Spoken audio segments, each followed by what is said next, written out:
The reason they like reading my stuff is that I've always got real life examples to prove what I'm saying. There's a lot of good people that listen to this podcast. Other than God and my family, deer hunting would be next in line on my list of priorities. From the bottom of our hearts, it's just fantastic and awesome to have the support that you guys are getting. People ask me about expandable broadheads and love swings.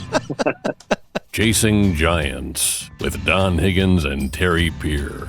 Brought to you by Osseo Camo, nature's most lethal camouflage. Follow along as Don and Terry discuss the techniques, strategies, and dedication needed to harvest one of God's most amazing creations, world-class whitetails. Well, hey everyone, welcome to this week's Chasing Giants podcast with Don Higgins. I'm Terry Peer. We're brought to you by Osseo Gear. And Don, 191, October 15th, and the big question everyone wants to know, because we've been talking about it for 2 weeks, and we're going to jump right in immediately and not waste any time, and that is, how did the youth season go with the boys? You gave them the green light on Babe and another big buck. What happened? Well, what happened was not much. And, the crazy thing is the 3 days before gun season, I had Babe on camera before dark, same spot, 3 days in a row. And there was a couple days, it was an hour before dark, well before, shooting light ended. And I sat at that blind where that camera had picked him up 3 days in a row with my grandson, Wyatt, for every day of the youth season, 3 days. We seen bucks every hunt. He could have easily shot a buck, but Babe was a no-show. And then Walker, my other grandson, he hunted with his dad, Corey, and Steve Shields. And they moved around a little bit. And they seen bucks, I think, every hunt, but nothing that they wanted to shoot. So ended the youth season without a shot being fired. And I would have never believed it. Talk to us about the demeanor or the kind of the thought process of the kids. Were they knew the two big bucks were there. You had talked about two of them being target bucks, and then there was a couple bucks they weren't allowed to shoot. Were they going into this just saying we want to kill a good deer, or were they actually hunting a specific buck through this process? No, they would have shot a nice buck. The bucks that we seen were all yearlings and 2-year-olds. If there would have been a nice, 120-inch buck, a 120-inch 8-pointer would have just tickled either one of them to death. Okay. And I know Wyatt, who I was hunting with, he was ready to shoot something. Well, I want to make sure you clarify that, because, the listeners who might not know and have followed this whole story building up to it might think that you were trying to hold a kid off to shoot a specific buck, and that wasn't the case whatsoever. No, not at all. In fact, they could have shot one of those 1.5-year-old bucks that we seen, but they didn't want to shoot one that small. It was pretty much their call. There was 4 bucks I went over with them that were off limits before the hunt ever started. And I explained to them, these are bucks that nobody's going to get to shoot. I'm not going to shoot them. No guest is going to shoot them. These 4 bucks are off limits. Any other buck besides those 4, if you want to shoot them, you just say so and you can shoot them, as long as they're within range, and they're at a good angle and everything.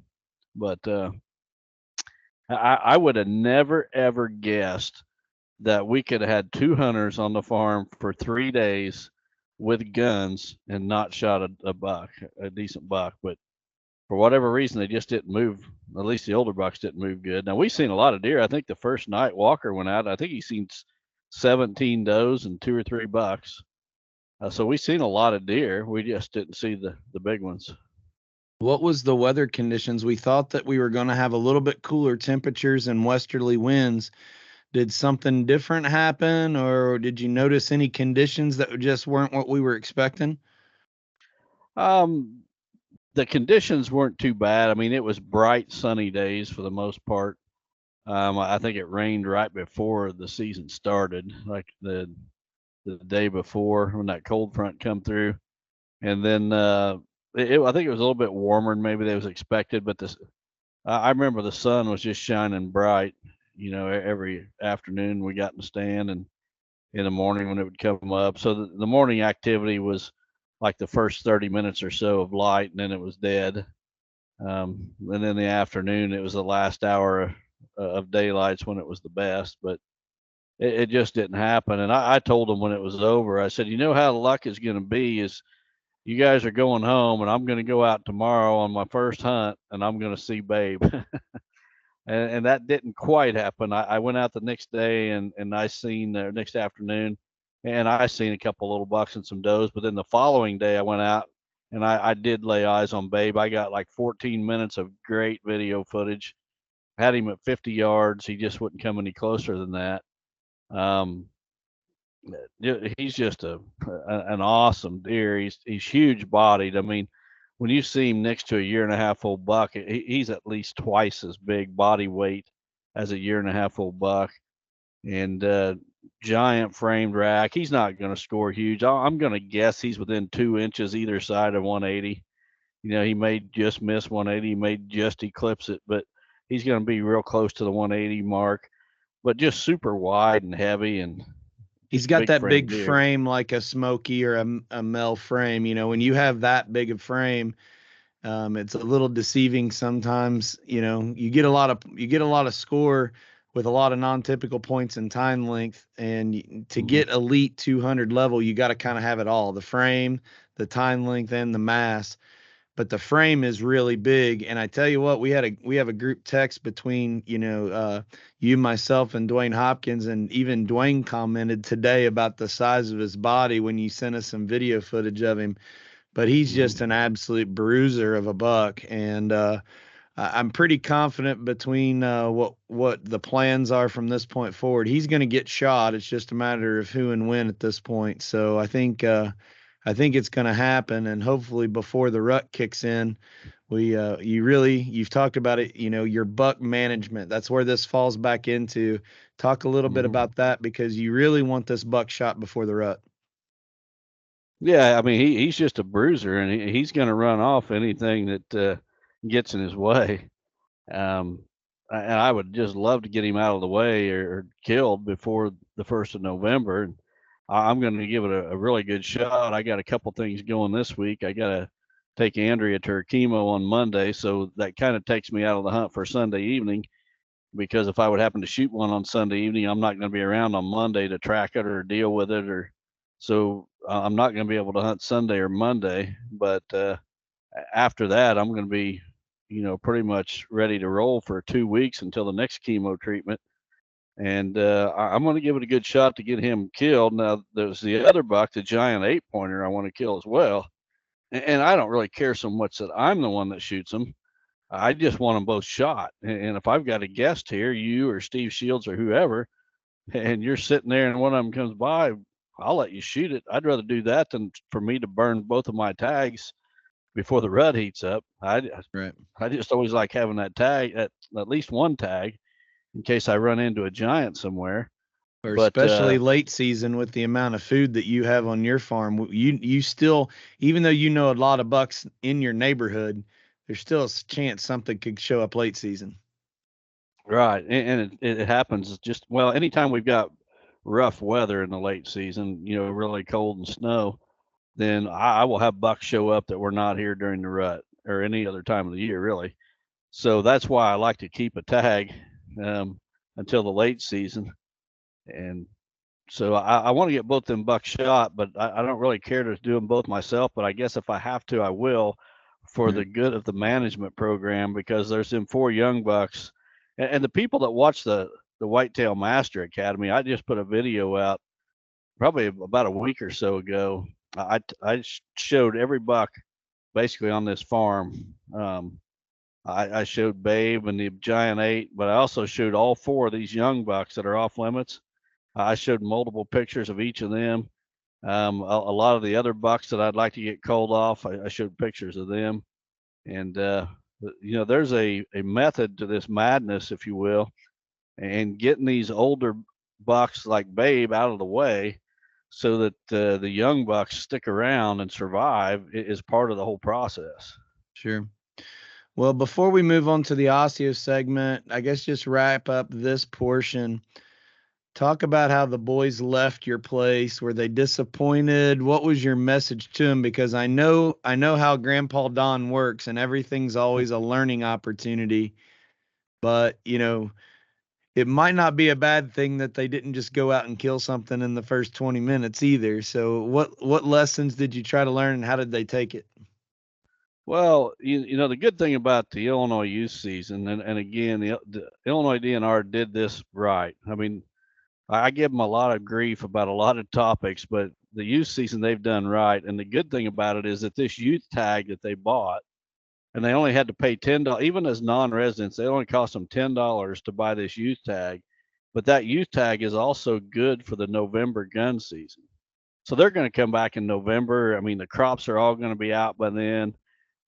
The bucks are going to be piled. There'll be twice as many deer on my place as there was Right. this time. And there's no way that they can go 3 days in November and not shoot something. And the other thing is, we only hunted one morning of that entire 3-day youth season because I just feel that we put more pressure on the property than when you weigh the risk and the rewards. The risk is way greater than the possible reward. So we only hunted one morning. During the November season, we'll hunt every morning. So Yeah. they'll Well, do good. Yeah, and we've talked about it. We've openly talked about this storyline because it's pretty special to you. We know you're a big softy when it comes to the story around killing giant bucks, whether it was your dad going to trail Smokey with you, the boys going to recover Mel. So, the story of this is just as important as the deer, I think, for you. But my worry in talking about it ahead of time, we know Steve's going to produce a really cool video and tie everything together as far as your family is this year. But my worry is, since we talk openly about it beforehand, that the boys were going to feel this pressure that no kid needs to feel. And I think Mhm. you and Corey have done just a phenomenal job at managing that and making it to where we're still going to Grandpa's house to hunt with him and spend some time with him. So I'm sure that those conversations that you had when he was actually awake in the blind instead of sleeping, like the one picture that you posted, I'm sure those were very special moments for all of you.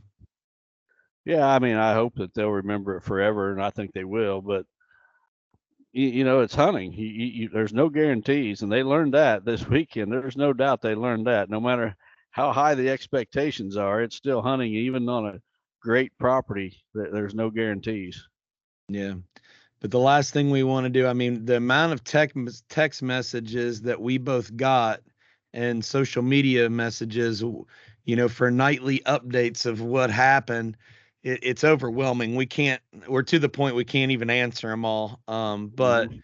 I know that so many people were, trying to root them on and cheer for them, but we wanted to also keep that pressure away from the boys to where, we know what the industry does from a pressure point to the celebrities in the industry. We sure not going to do that to little kids trying to get either their first or their best buck to date. Right. Yeah, there was I made some social media posts this week in relation to Babe. I even posted a picture today, of that I took from the video footage I got on Wednesday, and there was a couple of idiots that said, "I knew you wouldn't let the kids shoot him," blah blah blah, and nothing would have made me happier than for them kids to shoot him because, like I said, I don't want to burn both my. There's two bucks that need shot, and I don't want to burn my two buck tags on those two bucks. I will if I have to, but anybody that thinks that I took those kids out without the intentions of them shooting those deer are absolutely wrong. In fact, the blind that I ended up getting that video footage from on Wednesday is the same blind that Wyatt and I sit in all 3 evenings. So we was right where we needed to be. It's just that, as often happens with hunting, the deer don't cooperate sometimes. Well, people's gonna be idiots no matter what. I mean, you were even texting with me from the blind asking me, if it doesn't happen, when can you get up here and shoot one of these deer?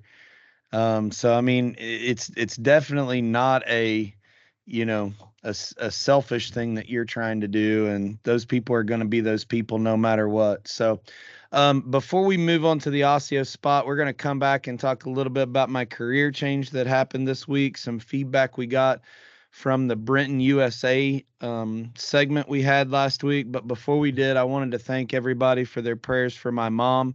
She was in the hospital for a pretty long stint, a little bit over a week, and she's home now, doing much better. But just like you with Andrea, having people reach out, and we wish we could return everybody's text messages and everybody's social media messages, but it's just a little bit too much for what we got going on right now. But the amount of support and prayers for both of us with our family and the health situations is just no way to show our gratitude for that. So actually, when we come back from the Osseo spot, why don't you we'll give a quick update about Andrea, but let's talk about Osseo. They shared a new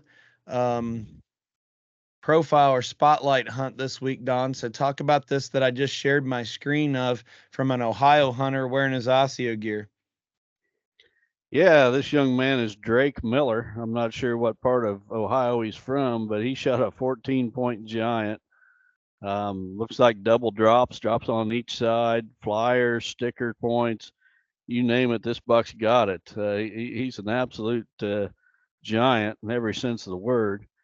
And you can see Drake here with his Osseo gear in the photo. So congratulations, Drake. Yeah, we talked just this episode about a deer having everything, and this is one of those situations. The deer's got a great frame. I really like that left side beam. You see how much mass is on that thing as it goes out and curls. So he's got really good beam length. He carries his mass way out his beams, and then just a ton of extra points. I would hate to guess, Don, how many inches of non-typical antlers on that frame. There's a bunch, and you talk about the mass out on the end of that one main beam. The end of that beam is bigger around than the base of that antler. Yeah. So very cool.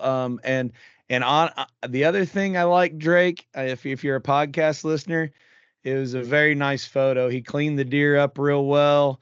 You know, it wasn't laying in a big pool of blood. You know, he's in the back smiling, cheesing it up after just hitting a giant. So I'm really happy when guys shoot a buck, no matter what size it is, and put a lot of effort into making it a respectable picture. And, you know, we haven't went on a rant about that this year yet, but I'm so glad that Osseo picked Drake's picture. Congratulations.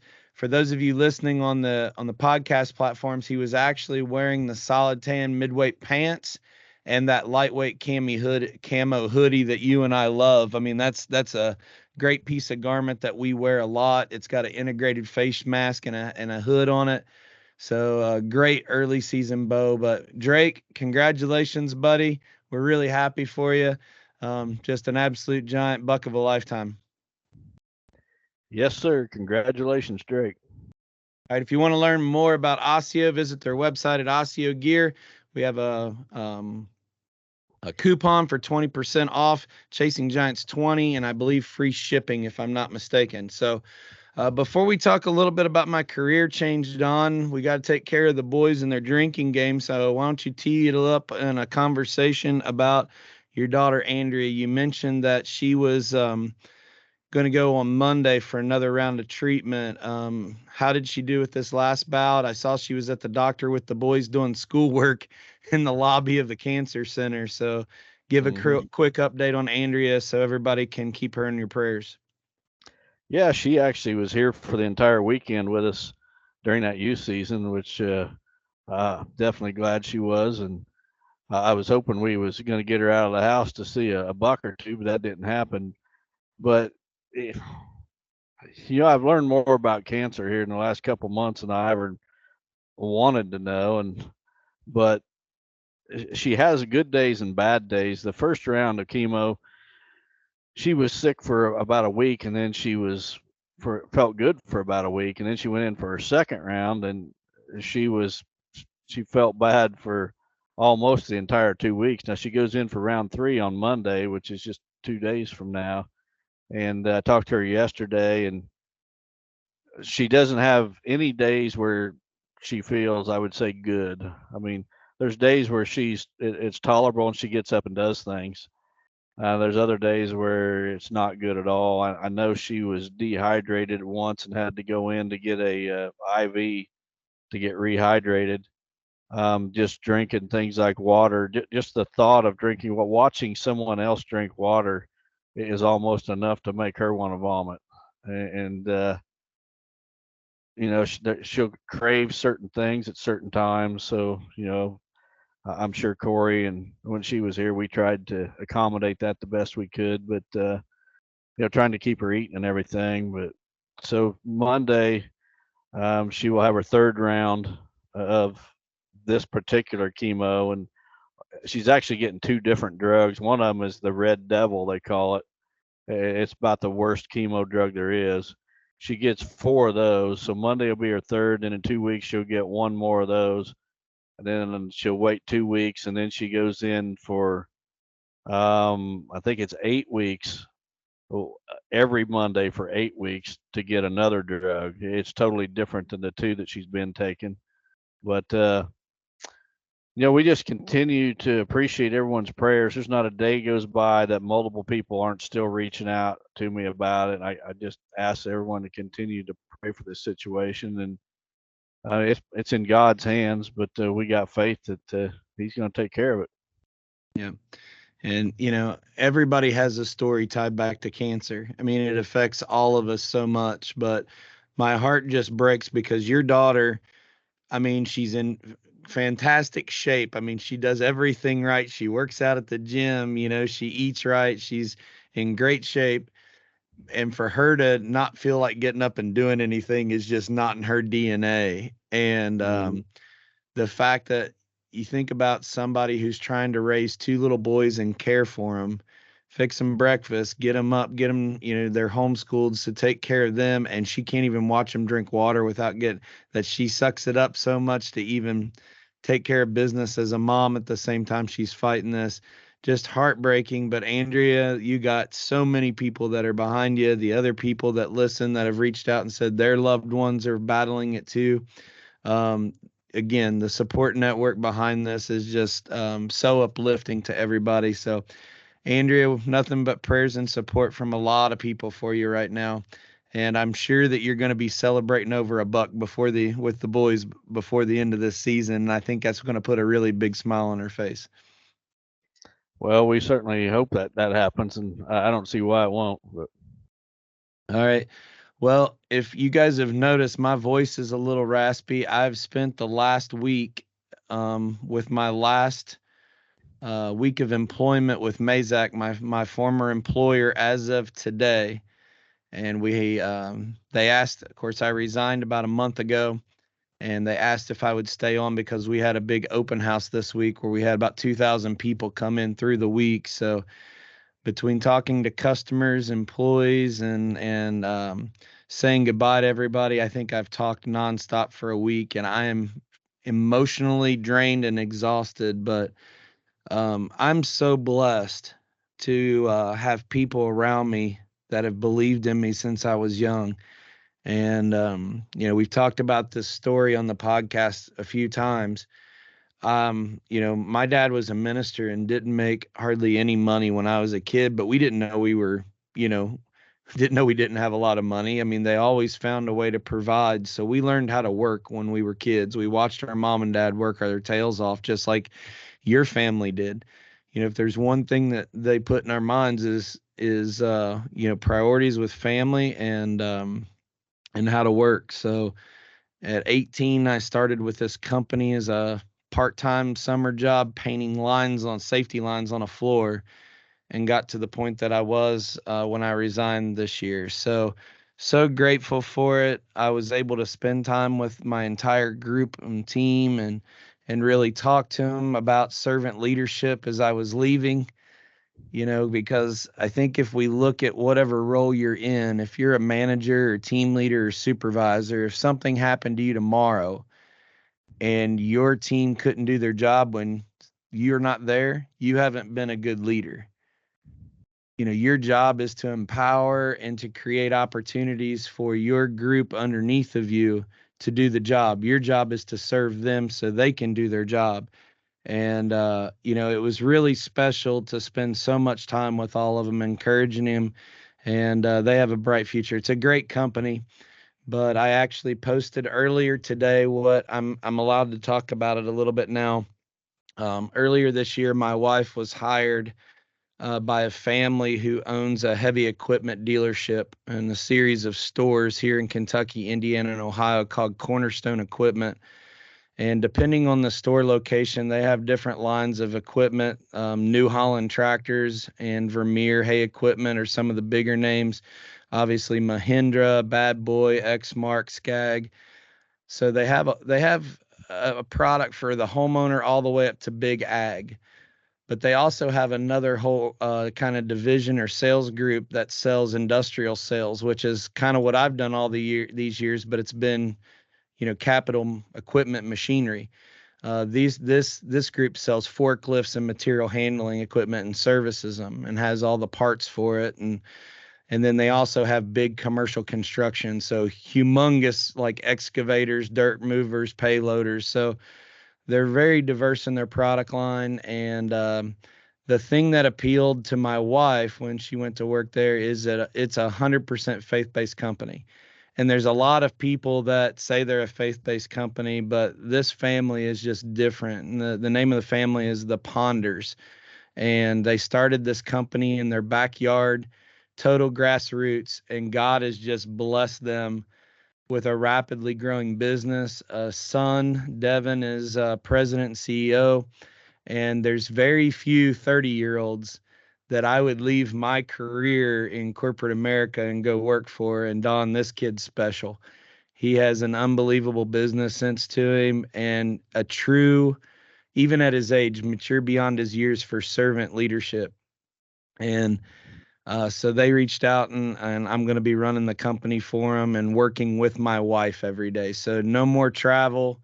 No more being gone so much, either entertaining at night or traveling.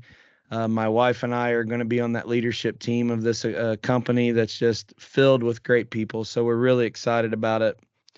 And, as we were praying about this, and I don't want to drag on too much, but this is really important for, I think, young hunters and young men.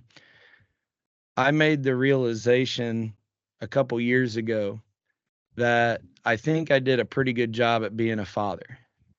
As the kids were small, I never missed their stuff. I never, there was some things I had to miss, but if I could, I was there. And I think you were the same way with your kids. But what happened was if I wasn't with the kids, I was focusing on my career. So I really think that I did as good of a job as I knew how as an inexperienced young dad. Of course, I made mistakes, but I don't think I was a very good husband. And because it was either kids or work. And I just got to the point that I realized my kids are almost gone. And every second I have with my kids still at home before they go to college is important. But I also have to also accept my responsibility as a husband and make sure that we didn't lose our marriage through this whole thing of me focusing on my career. And so I told my wife last night, she said, I don't want you to feel guilty about me being upset about the kids leaving. Don't do this for me. And I just looked at her and told her, I'm doing this for us. So hopefully we can continue to grow the company. But you know how God works in crazy ways. I accept this position and I still have this anxiety about, did I do the right thing? Is this the right place for me? Should I just stayed where I'm at? I go to meet with the founder and his wife. So the current president's mom and dad, they're still involved in the business, but not necessarily day to day, for lunch 2 weeks ago. And we sat down at the table and he looks over at me and he says, Terry, this is right out of the gate. We hadn't even ordered drinks yet for lunch. And he says, I want to make sure you understand what my expectations of you are. And I thought, oh boy, he's starting out pretty quick on this. And he said, your first priority is to minister to our customers and our employees. The business is going to work itself out after that. And right then I had this peace come over me and said, this is where I need to be. So for those of you who have reached out asking if I'm going full-time with Real World, that's probably what you and Dwayne wanted. but I'm still going to keep all my responsibilities with real world, but I'm really going to focus on growing a business with my wife. And I think that's going to be a real special opportunity for both of us. So if you go out and want to follow what we're doing, it's Cornerstone Equipment. We're a dealer in Kentucky, Indiana, and Ohio, soon coming to Lexington. And if I were to guess, Don, that means that we're going to have some new real world dealers here before next season, so that Awesome. we can get more real world product in different people's hands across Indiana, Ohio, and Kentucky. So we got my local area covered with our good friend Todd Covey, but there'll be some other areas away from here that we'll try to get in. So if you need a tractor or implement or a zero-turn mower, give me a call. I'll see what I can do for you. I'm selling lawnmowers and tractors now, I guess, Don. Well, you know what? I would lay money that you will never regret this decision. I know right now it's hard to walk away from something you've known for so many years, and the people is the hard part. It's not the company as much as it is the people. But I promise you, you won't regret it. I did it, a job I worked there 20 years, and it was a little bit different than you because I hated my job. I mean, I love the people I work with or worked with at that time, but I hated the company. I hated what I was doing. I was in a factory. It was like working in a cave. But I'll tell you what, I never regret it, and you're never going to regret it either. No, because I'm putting my family and my faith first in my decisions, and whether it's what I think is successful or not, I think God's going to use this in ways that are beyond my even wildest dreams. So whatever the future holds, I'm ready for the ride, and I'm excited to finally be mature enough to not be selfish and say what's best for me, but what's best for the kingdom and what's best for my family. So that's what's important. So thanks for everybody reaching out. I'll probably be posting more about this story on the Chasing Giants TV YouTube channel in the coming weeks, so you can follow along on that. Speaking of good people, though, Don, we had Nick Carpenter on last week. Great guy, new sponsor of the podcast. And I'm going to share a graphic to talk a little bit about, because we got so much feedback from the dialogue we had about the 350 Legend and straight wall cartridges on an AR platform. Nick sent us a note and said he wanted to give us a coupon code for people. Yeah, so Brenton USA, it's spelled wrong there on this graphic. The R is left out. It's Brenton, not Benton. But Terry's going to fix that as I'm talking. The coupon code is Chasing Giants. You can go to their website and or call the number. The number is 517-281-2571, and use the code Chasing Giants and get $150 off your rifle. And they're also looking for dealers. So if you're out there and you want to sell these precision rifles, especially those in straight wall cartridge states, fantastic piece of equipment. You won't regret it. It's not a cheap unit by any means. We use quality stuff, but this thing out of the box is an absolute tack driver. Yeah, I haven't shot it, but my grandson brought one with him to hunt, yep. So I got to see it firsthand last weekend. Yep. All right, so why don't we go ahead and move on to the first question? We got quite a few questions that I think are going to take some dialogue. Maybe you'll get on a rant, maybe not. We'll see. I hope the folks from Michigan don't get attacked by the Higgins campaign tonight, but we'll see. I forgot what the questions are, but I'm sure there's probably a Michigan person in there somewhere. The first one comes from Travis McMurray from Guilford, Indiana. It says, "Hey, Don and Terry, been listening since episode 65 or so and have learned a lot. Don, prayers to your family in this hard time, and Terry, keep up the good work with Lester's feet. The one thing I think I've learned the most, besides human intrusion and teeing things up and getting different perspectives on things, is the amount of patience it takes to kill giants and stay true to your own goals. Tonight, that all came into play, and I want to know your take on this, Don. Had a buck come in tonight while a doe was 10 yards to my right, and the buck came right by that doe, and yes, I had a clear lane to shoot him. but I was also inside of the doe and had not had a chance to draw back because I didn't want to spook the doe and spook the buck. So I waited in hopes I get a chance to see him another night without so much going on. I want to mention the doe did not know I was there. Would you take the risk and draw back with the chance of the doe spooking and blowing the whole thing up? Thanks and God bless. Travis, I absolutely would have tried to draw on that buck. You don't get that. I don't care how good you are. You don't get that many chances to kill your target buck.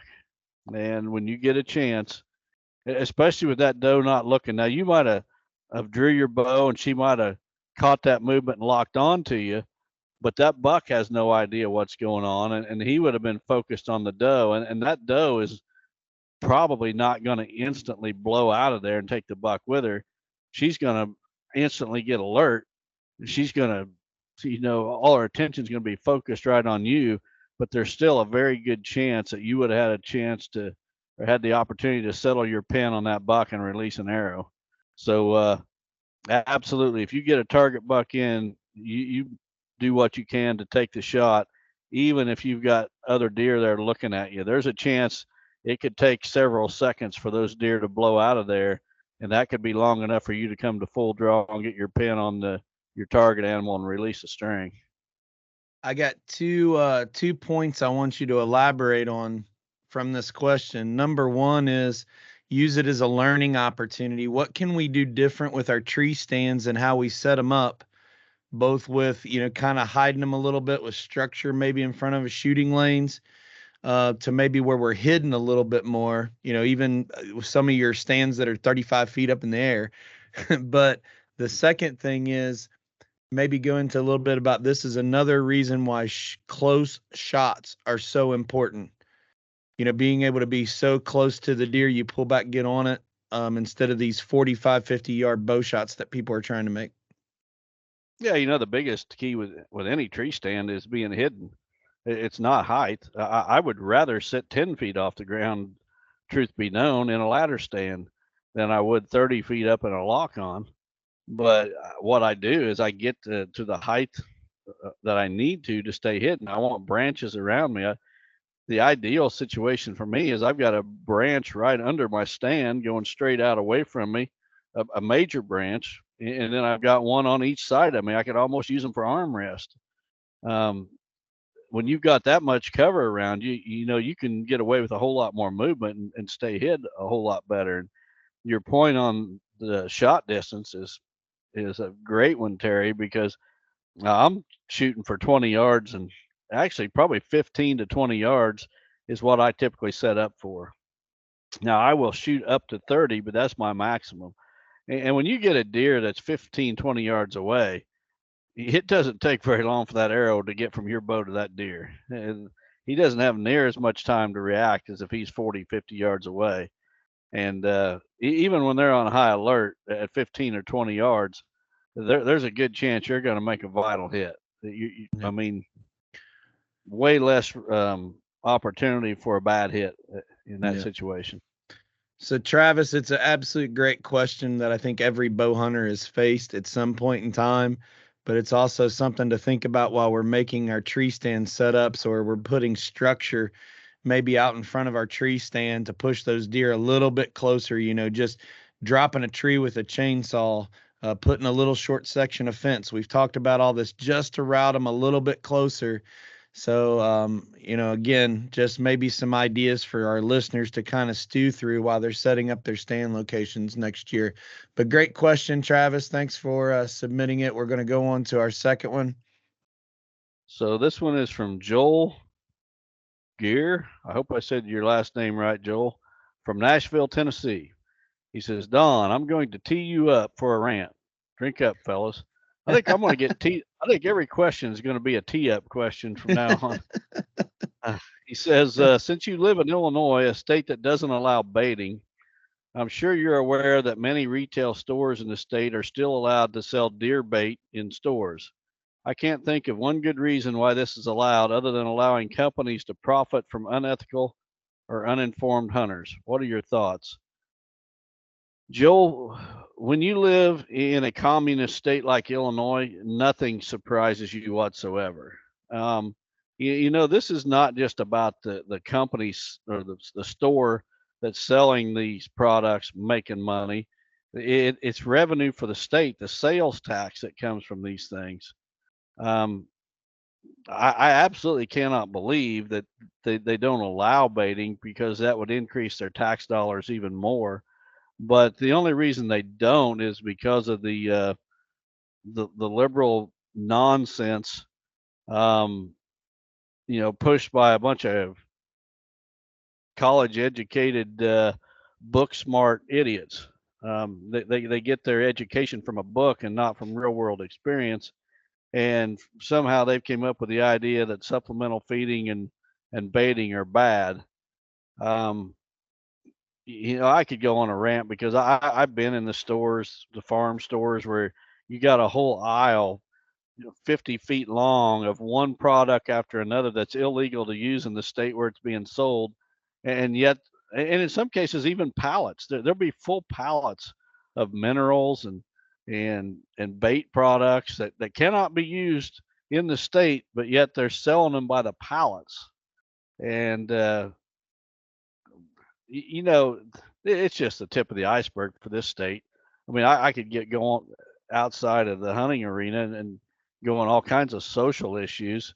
Gun rights, for example. You got Chicago up there with the strictest gun laws in the country, and yet they murder people by the busloads every weekend. I mean, it's just unbelievable. And they think the problem is the gun, so they want to pass more gun laws. They want to disarm people. Well, shoot the people that are doing the killing. They don't care about laws, obviously. And the lack of ability of these liberals to even comprehend or have common sense is just beyond belief sometimes. What surprises me is that, I think Illinois is actually state short for DNR agents, I believe. I think they do a lot of their investigation watching social media, believe it or not. But if I was a game warden in a state that didn't allow supplemental feeding, I would sit in the parking lot of an unmarked car and watch people carry out bait products and throw them in the back of their truck, make notes of their license plate, and then go look at what resident they have. And if they're the owner of a farm, you bet I'm going to go in there and ticket people for it. But no, they don't do that, and they should probably. But I don't know. A big box store like what you're talking about, let me tell you, it's all about revenue and it's all about dollars. And if they could sell, marijuana and it be illegal, they would. If they could make money off of it, these places are going to do it. So, it still comes down to you. It comes down to every listener doing the right thing. And I live in a bait state. I hunt in a non-bait state. It'd be really easy for me to go up there and hide and throw stuff out. But I have to make the decision to obey the law. And at the end of the day, it's your decision if you're going to do the right thing or not. Yeah. What about these companies that they have the products basically designed to be hidden? They're, what do they call them? Dirt or something? Yeah. Magic dirt or. Yeah. I mean, they're designed to help people break the law. Intentionally designed and marketed. They openly market it for those uses to not be caught, and or as they say, not be seen by other hunters. Yeah, right. It's not so you get caught. Mm-hmm. We'll leave it at that. It's up to people. It's not up to companies or the government to decide. Wildlife Farming is the leading e-commerce platform specializing in habitat management equipment. Our mission is to make available the equipment necessary for the development of wildlife habitat and improve conservation for hunting and recreational property. We carry flagship brands like the Genesis Drill and Goliath Roller, as well as the premier brands in planting, mowing, spraying, forestry management, and fencing equipment. Food plot and habitat goals vary. Wildlife Farming is the company that can deliver the equipment to achieve these goals. Equipment is our specialty. Our staff is trained and familiar with all the tractor and skid steer brands to make sure you get the right piece of equipment to get the job done right the first time. At Wildlife Farming, we only sell quality equipment, and we have the support and expertise you need. Please visit wildlifefarming.com for all of your equipment needs. The next one comes from Kenny Schilling from Montpelier, Ohio. He says, Don and Terry, 2 questions for you.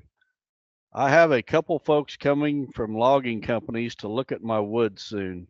One of the gentlemen suggested on the phone of possibly logging it in June if he got the bid.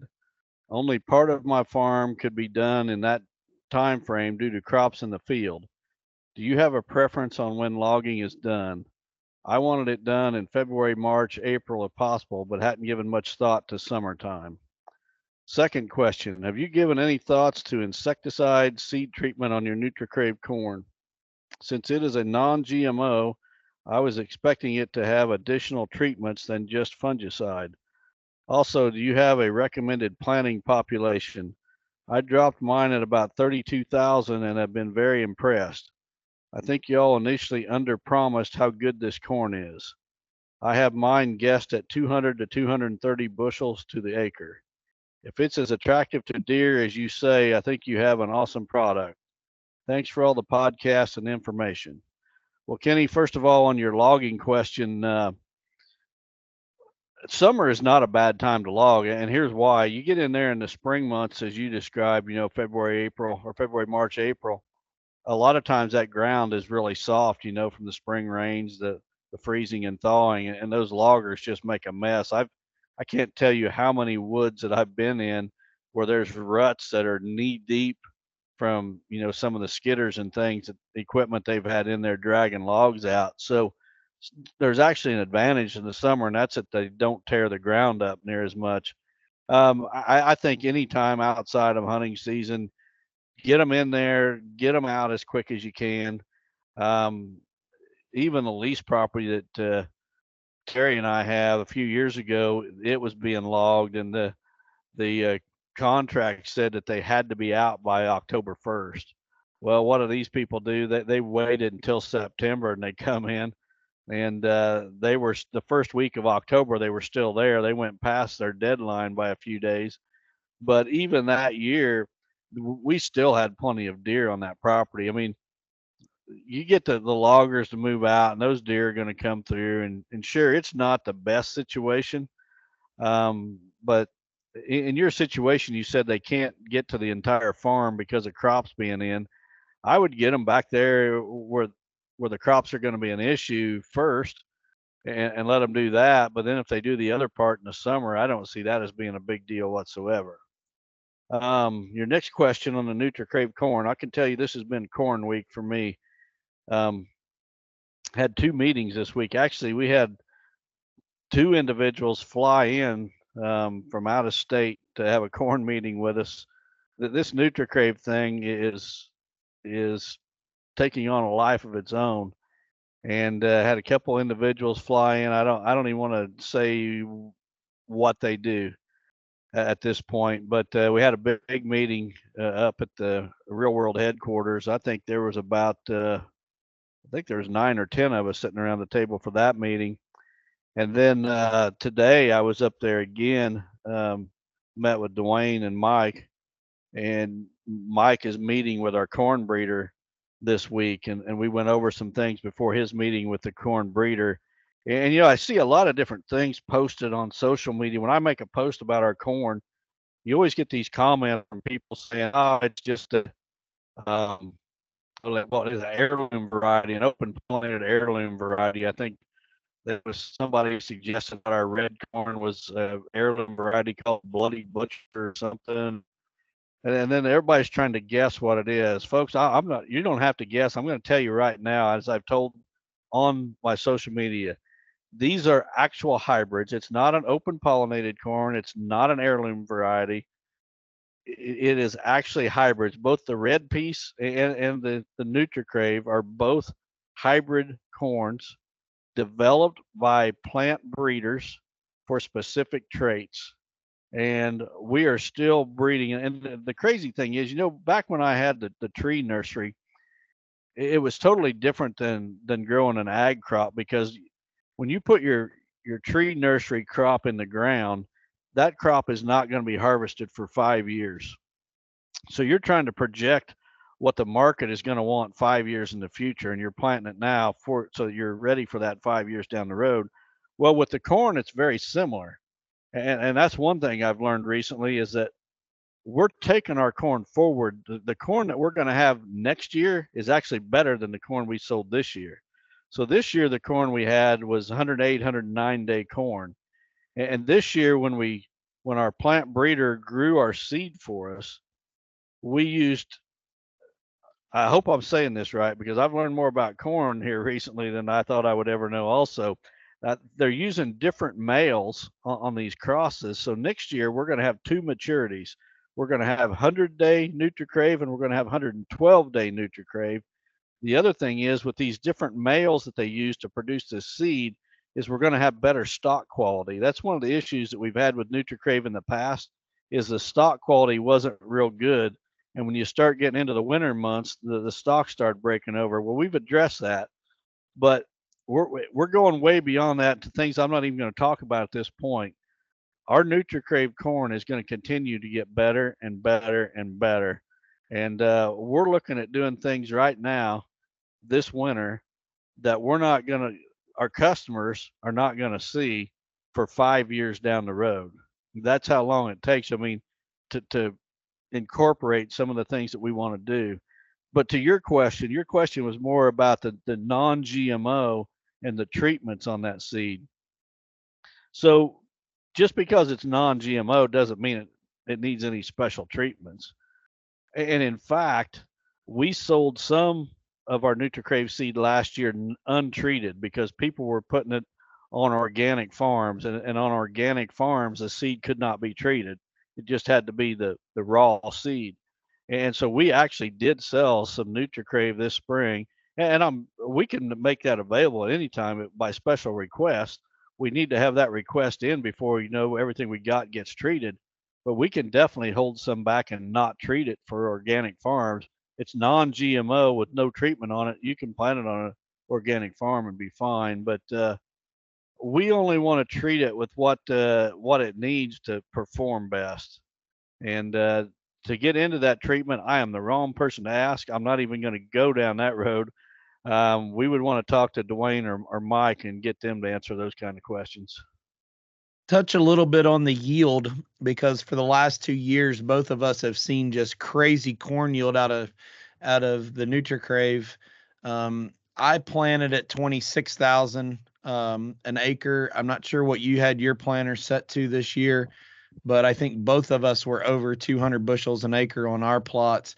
Talk a little bit about that and why we were underselling yield and also surprised, honestly. Yeah, when we started selling NutriCrave, we knew, or we expected there was going to be a yield drag. In other words, you were not going to yield as well as today's typical corn hybrids. And we was telling people to expect 80 to 90% of what they would get with today's hybrids.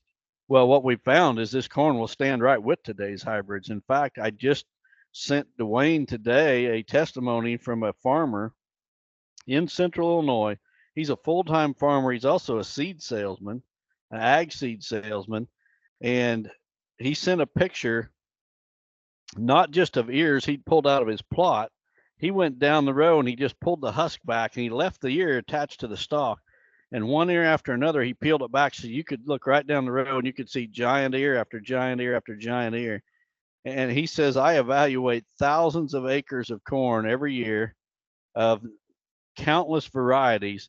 And he said, NutriCrave will stand with any of it. And he said, this picture that he sent on my farm, he said, this corn is a little over 300 bushels an acre. Holy cow. And I can actually send you, I can send you that picture if you want to use it as a thumbnail. Yeah, that'd be cool. For this podcast. But we did undersell it. He talks about underselling it. We did undersell the yield coming out of the gate, but we're correcting that. Not only that, we're making it better. But here's the thing in that. Corn is very sensitive to your inputs. Soybeans aren't. So when everybody's got to realize we have commercial and I guess commercial is not the right word, but full-time farmers planting this, that they have, their fertilizer map based on harvest of the last year with soil samples and gridded on, and we got food plotters trying to broadcast this stuff. Mhm. A corn yield is going to follow soil conditions a whole lot more than any other product we sell. So while an experienced farmer is going to go in and do exactly what you just said, somebody who's going in with a broadcast spreader and putting 20 pounds of urea per acre that's not even going to come close to being what it needs is going to see different results. So while we did undersell it, some of that was very strategic from a marketing perspective because we sell to a lot of people that are just more inexperienced with it and trying to make sure we meet their expectations also. So there's a little bit of strategy here with us because of who our customer base is. It's a very wide level of experience. And I'm going to ask you to comment on one more thing, talking about just the inexperienced part of it. You've used two terms to answer Kenny's question here, and one of those is a hybrid and one of those is a non-GMO. So you said that NutriCrave is a hybrid, but it's also a non-GMO. And I don't know that all of our listeners or beginning food plotters really understand what both of those mean. So if you don't mind, just dive into that for a couple minutes. So a hybrid is created by crossing a very specific male plant with a very specific female plant. And with a hybrid, you cannot save the seed. In other words, you buy our NutriCrave seed and you grow a corn crop. You cannot go out there and save ears of corn and shell it out and plant it the next year and get the same thing. It just don't work that way. You've got to have the male cross with the female, and that resulting cross is your hybrid. And a hybrid just doesn't reproduce itself. So the difference if it's not a hybrid, it's called open pollinated. And basically that's when you go out and you just save the seed, and there's a wide variance in, like, for example, the pollination time. So these hybrids, every plant, you look down a corn row and every plant is exactly the same height. Every plant tassels at exactly the same time and pollinates at exactly the same time. Every plant dries down evenly. With this open pollinated, and sometimes it's called heirloom corns, old varieties. In those, you'll have corn stalks of all different heights. You'll have some tasseling today and some tasseling 2 weeks from now.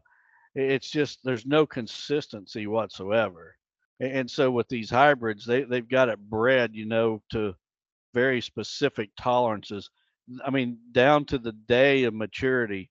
With an open pollinated, that there is no 100-day corn. That corn, there may be some of it.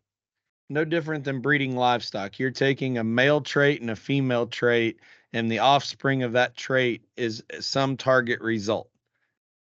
Very similar, yeah. But people are trying to guess what we're doing, and they're thinking that we're just trying to market some everyday corn that we, I don't know, pulled out of somebody's garden or whatever. Folks, there is a breeder behind this. When I sat at the table this week at this meeting, there was 9 or 10 people there, and I bet you I was the person that knew the least about corn and growing corn. Everybody at that table was way more knowledgeable than I was about it. And right. I'm kind of trying to relay the message, and I'm probably the worst person of the group to be relaying the message. But I understand enough of it that I can describe some of these traits. So when it comes to non-GMO, yep. So there's things that can be done genetically to plants to basically affect how they react to certain things. For example, Roundup Ready technology, where you can spray Roundup over the top of soybeans or corn.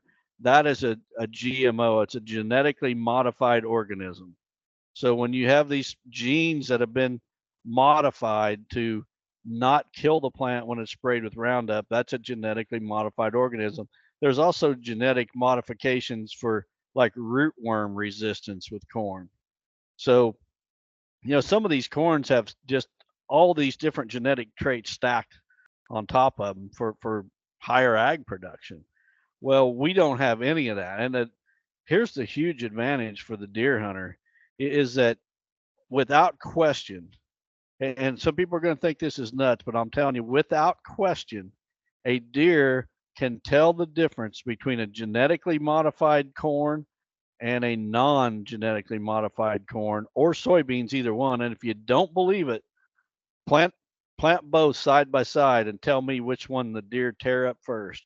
They will absolutely destroy the non-GMO first. And when you go to stacking traits of GMO, genetically modified traits on a plant, the more of those you stack, the less attractive it becomes to wildlife. So not only do we have higher nutrient content, but it's also non-GMO, which is a huge, huge thing. And when we first released the Nutri-Crave, Terry, remember we talked about adding the Roundup Ready trait to it? We was going to have our breeder turn that into a Roundup Ready corn. And the reason we backed off is because, and here's where the food plotters fail. You talk about fertility that the farmers are on top of, but where the food plotter really fails with their corn planting is the herbicide. Everybody thinks that you want to plant it and then you let the weeds come up with the crop and then you take care of the weeds. Well, with a non-genetically modified, you can't do that. You need to spray ahead of time with a pre-emergent herbicide and prevent them weeds from ever happening. And I've done it on my place. I know it can be done. It's just a matter of using the right chemical. And we're going to do a lot better job on our new website, the Real World website, with some education on this.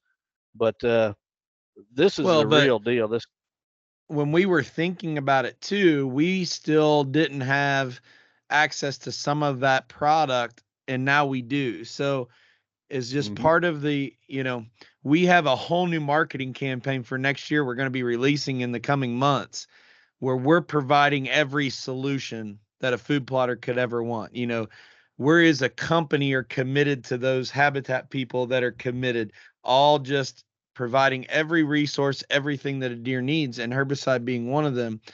But to simplify this down to bare bones so people understand it, is this a correct statement? This is a question to you, Don. You can have a non-GMO hybrid variety. So you can Absolutely take two non-GMOs and cross-pollinate them together to create a hybrid. But a hybrid doesn't mean it is or it isn't GMO. And I don't think people understand those two terms very well, so I wanted to spend a little bit of time with it. I'm excited about the next question from our good friend Ray Miller, because I think that you might have a good answer to this one.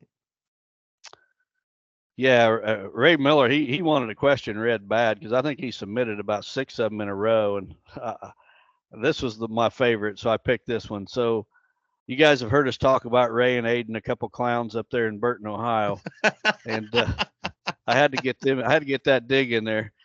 So Ray says, "Hi, Don and Terry. Do you two have any hunts or bucks that still haunt you? Thank you and God bless." Hey, and Aiden shot a buck this week. Did you get a picture? Congratulations, buddy. Yeah. I didn't get it. Good job, Aiden. I was so busy this week with what was going on with my job. I didn't get a chance. I'll call you next week. Congratulations, man. It's an awesome buck.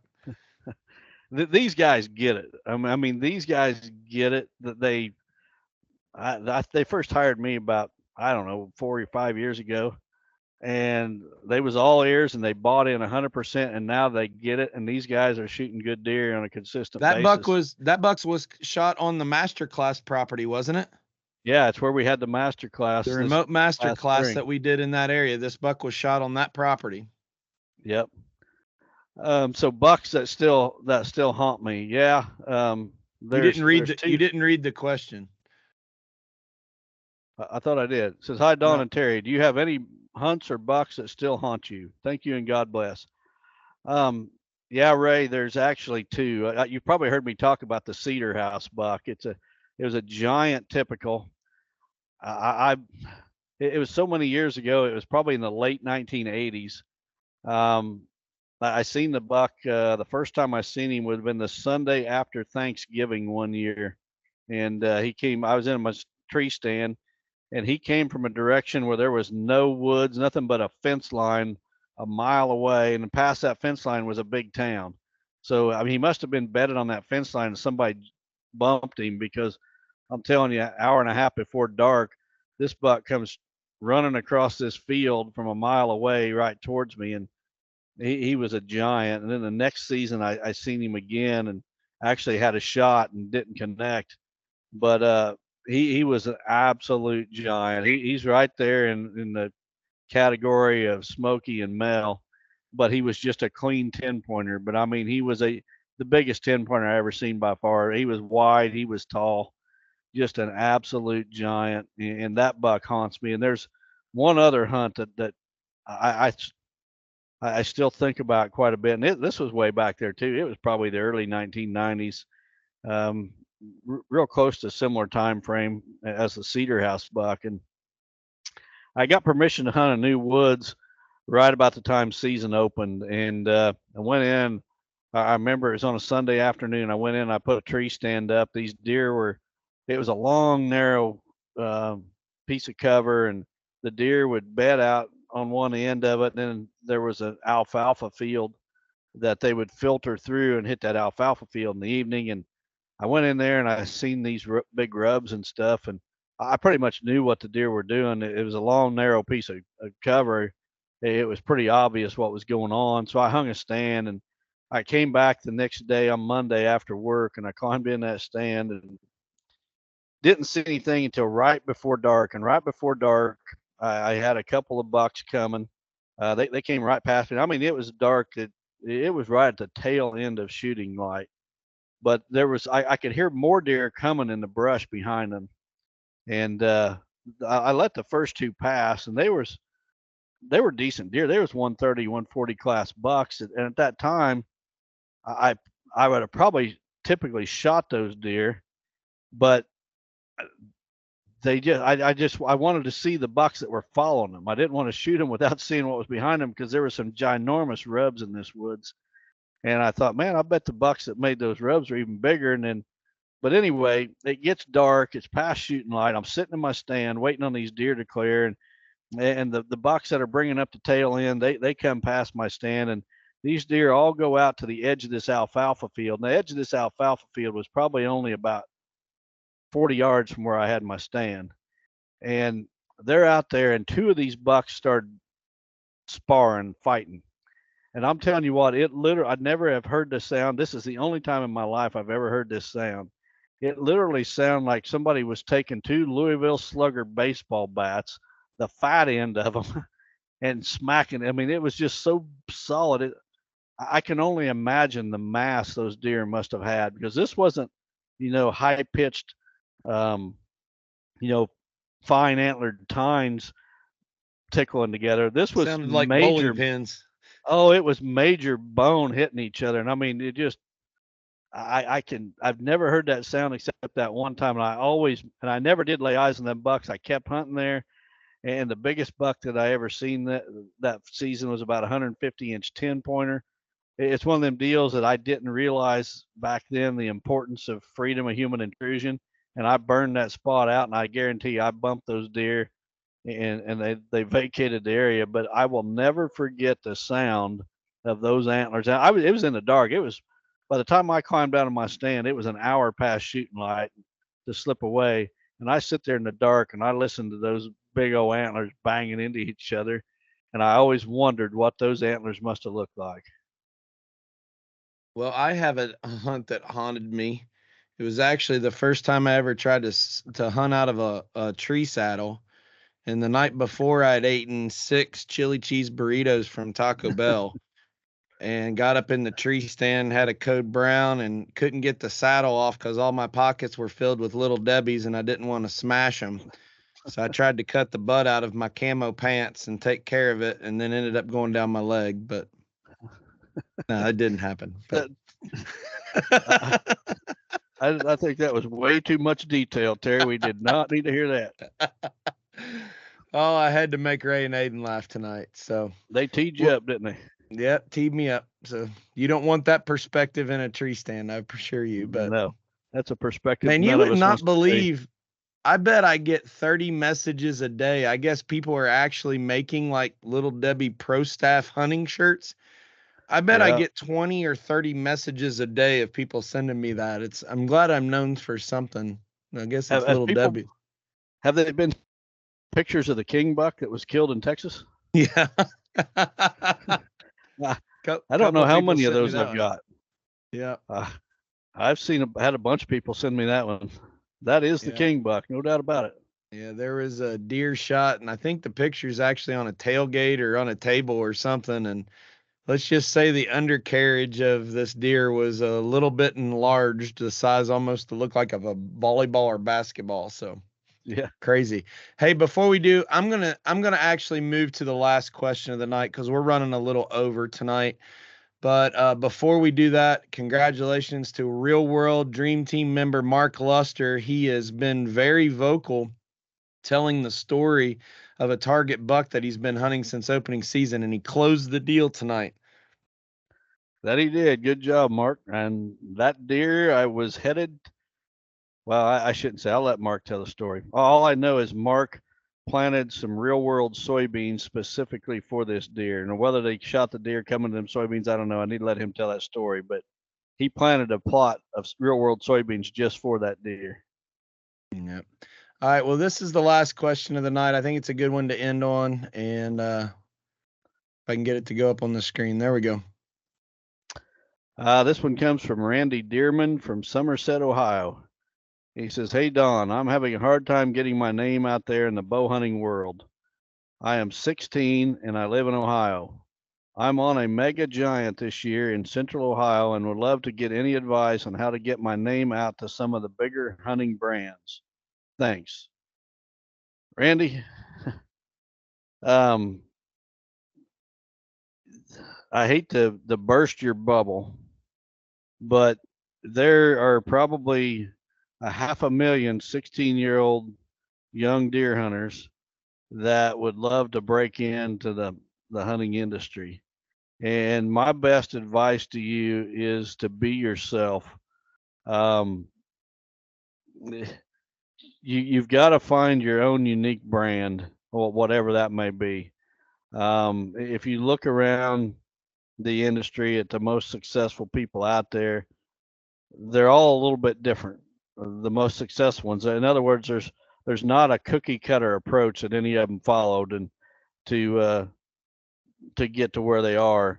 At 16 years old, you are so far from needing to worry about the hunting industry. Just do your thing. Go out and have fun. And if it's going to happen, it's going to happen. There's just really no good advice. I mean, the best advice I can give you is to keep your nose clean. Don't cut corners. Always have integrity about everything you do. Follow the game laws, obviously. Treat people the way you want to be treated. Chase your dream with all you got. But really, there's no, I can't think of any advice that I would give except that I'd almost steer you away from the hunting industry, to be honest. Don't turn your love into a job. If you love hunting, it may sound great, and it's worked out for me great. But I know there's a lot of people that their passion becomes their job, and all of a sudden they lose the passion for it. That hasn't happened to me, but I know people in other businesses where that has happened. I don't, Terry, you may have a much better answer than me, but I found it interesting that this 16-year-old, because he is located a mega giant, he hasn't even killed it yet. He's already worried about how to partner up with some of the bigger brands out there, and I'm not sure that the message we want to send is that you should even be worried about that. If you consistently kill mature bucks, you can have a brand that people will find you. And the last thing I want to do is kind of discourage a young person that wants to be an entrepreneur and go after it. But patience, patience, patience. Unfortunately, I'm gonna make a really bad stereotype right now. A lot of younger people my age, and I'm 46, so younger people my age and younger have this. I just got to have it now. And the hunting industry and the outdoor community is filled with a bunch of people who haven't done it but are out there talking about it. And do it, then talk about it. The credibility that you're going to have to last in this industry has to have the track record behind it. And I think the sooner that you get away from how do I make my name for myself versus how do I learn and get there, buddy. When I was 16, I was lucky I knew how to go to school and stay awake, much less go deer hunting. Okay. So take your time, learn, absorb, surround yourself with quality people that you can learn from. Read as much as you can. Find old school stuff. Find Joe Foster's, or excuse me, Al Foster's old articles. Learn the fundamentals. Kill some big bucks, and I promise you, people will find you. Don't turn into a social media hashtag whore and just try to commoditize your name to anybody and everybody that'll come looking for some free publicity, buddy. It's a very crooked, very corrupt industry when it comes to that. Have some patience, learn, get some credibility under your belt, and it'll happen for you. I think there's a misconception out there that everyone in the hunting industry, that is their job and they're making good money doing it. I'm telling you, if you go to the ATA show and you see all these people working these booths at the ATA show, I promise you the vast majority of those people have other real jobs. And that's just kind of a sideline gig for them. My own story, I was well into my 50s. Take a look at Terry here on the screen. I was 10 years older than Terry is right now before I made my entire living in the hunting industry. When I was his age, I was still 10 years away from making my entire living in the hunting industry. Don't fall for the idea that these people are all making their living in the hunting. Most of them aren't making anything, but most of them are probably spending more money to get their name out there than they're making. So I like Terry said, I don't want to discourage anyone from chasing their dream, but you also need to temper that with a good dose of reality. And the reality is that very, very, very few of the people you see on social media or wherever are literally making their living in the hunting industry. And if they are, very few of them are making a really good living in the hunting industry. You look at car racing. You got an elite level group that races on TV every week with all these sponsors and gets paid millions of dollars. But there's hundreds of thousands of people that have money pits in their shop right now that are wasting so many billions of dollars in this country racing, and hunting's the same way. To get to the point, and they do it because they love it. Randy, do it because you love it, and not because you're going with selfish ambition to it, because the likelihood of you turning into the unicorn of a Michael Waddell or Lee Lakoski that's getting paid full-time to do this is very small. I don't want to discourage you, bud, but it's the reality of it. There's a whole lot more race car drivers on dirt tracks every week with 3 mortgages on their house, feeding a passion and hobby that's never going to make a dime more than what they spend on it. And hunting's just as bad. I mean, if people really knew how much you and I, Don, spend on hunting every year, oh my goodness, it's sickening, honestly, how much money we dump into this. Yep. So Randy, best of luck chasing that mega giant. When you get him, send us a picture. We'd like to see it. Chase your dreams. Just be patient, bud. Kill some good ones and be patient. They'll find you if you do it the right way. Well, all right, Don, I liked that episode. That was a lot of good corn information. And I liked your approach. You and Corey did it right with the boys. Even though it didn't happen, I'm confident that I've hunted your farm in the rut, and they're going to get an opportunity to kill something. So, anyway, I think we're running a little over on time. Just want to thank everybody for the support. I know Don's thankful for the support for Andrea, and I'm obviously the prayers for my mom. And thanks for all the support with my new job. This is a long-term play. I was sitting there thinking when you were talking about that guy logging your property, something as drastic as logging your property is a long-term play, right? It's not something you're going to get instant gratification out. It's like planting miscanthus. It's a long-term play that we have to evaluate. Is it worth it? And this job change 2 weeks before the rut is really going to limit the amount of hunting that I do this year. But I also think it's an opportunity. God opened a door that I need to go to for not only my career, my family, but being able to minister to people. And I'm still going to hunt a little bit, but the amount of time I'm going to be able to spend in Illinois is much, much less than what I would like. So sometimes that instant gratification we all like, not picking on Gen X or millennials or even people our age. Sometimes we just got to step back and say, what's the bigger picture plan here? And I think we all have to make those decisions once or twice in our life. I'll make a prediction. I'm going to predict that this has a bigger positive impact on your hunting down the road than negative. Oh, yeah. So that's the plan. Yep. So, all right. Well, sign us off, Don. Thanks, everybody. We appreciate it. See you next week. God bless everyone. Hope you have a great week. Chasing Giants has been brought to you by Osseo Camo, Via Farm Real Estate Company, 360 Hunting Blinds, Victory Chevrolet, Real World Wildlife Products, Matthews Archery, Novix Tree Stands, Gingerich Tree Farm, WildlifeFarming.com, Quiet Cat, and Vortex Optics. Thanks for listening, and tune in next week for another episode of Chasing Giants.